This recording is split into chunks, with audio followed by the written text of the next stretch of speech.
कछुए और खरगोश की कहानी आप सब ने जरूर सुनी होगी, फिर भी एक नज़र मारते चलें। एक बार खरगोश को अपनी तेज चाल पर घमंड हो गया और वह जो मिलता उसे रेस लगाने के लिए चुनौती देता। कछुए ने उसकी चुनौती स्वीकार कर ली। रेस हुई। खरगोश तेजी से भागा और काफी आगे जाने पर पीछे मुड़कर देखा, कछुआ कहीं आता नजर नहीं आया। उसने मन ही मन सोचा, कछुए को तो यहाँ तक आने में बहुत समय लगेगा, चलो थोड़ी देर आराम कर लेते हैं। और वह एक पेड़ के नीचे लेट गया। लेटे लेटे कब उसकी आंख लग गई, पता ही नहीं चला। उधर कछुआ धीरे धीरे मगर लगातार चलता रहा। बहुत देर बाद जब खरगोश की आंख खुली तो कछुआ लक्ष्य तक पहुंचने वाला था। खरगोश तेजी से भागा, लेकिन तब तक बहुत देर हो चुकी थी और कछुआ रेस जीत गया। कहानी से सीख, धीमा और लगातार चलने वाला रेस जीतता है। ये कहानी तो हम सब जानते हैं। अब आगे की कहानी देखते हैं।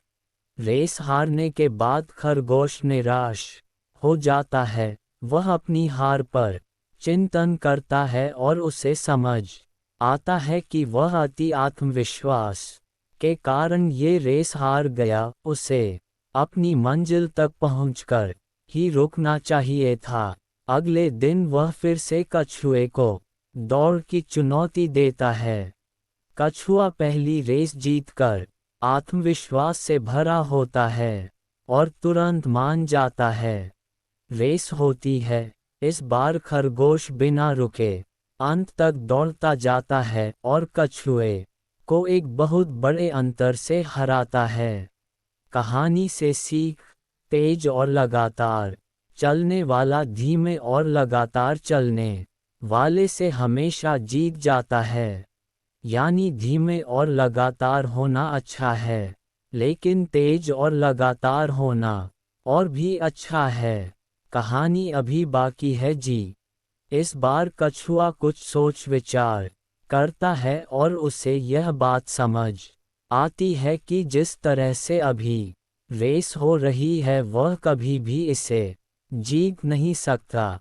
वह एक बार फिर खरगोश को एक नई रेस के लिए चैलेंज करता है, पर इस बार वह रेस का रूट अपने मुताबिक रखने को कहता है। खरगोश तैयार हो जाता है। रेस शुरू होती है। खरगोश तेजी से तय स्थान की ओर भागता है, पर उस रास्ते में एक तेज धार नदी बह रही होती है। बेचारे खरगोश को वहीं रुकना पड़ता है। कछुआ धीरे धीरे चलता हुआ वहां पहुंचता है, आराम से नदी पार करता है और लक्ष्य तक पहुंचकर रेस जीत जाता है। कहानी से सीख, पहले अपनी ताकत को पहचानो और उसके मुताबिक काम करो, जीत जरूर मिलेगी। कहानी अभी भी बाकी है जी। इतनी रेस करने के बाद अब कछुआ और खरगोश अच्छे दोस्त बन गए थे और एक दूसरे की ताकत और कमजोरी समझने लगे थे। दोनों ने मिलकर विचार किया कि अगर हम एक दूसरे का साथ दें तो कोई भी रेस आसानी से जीत सकते हैं।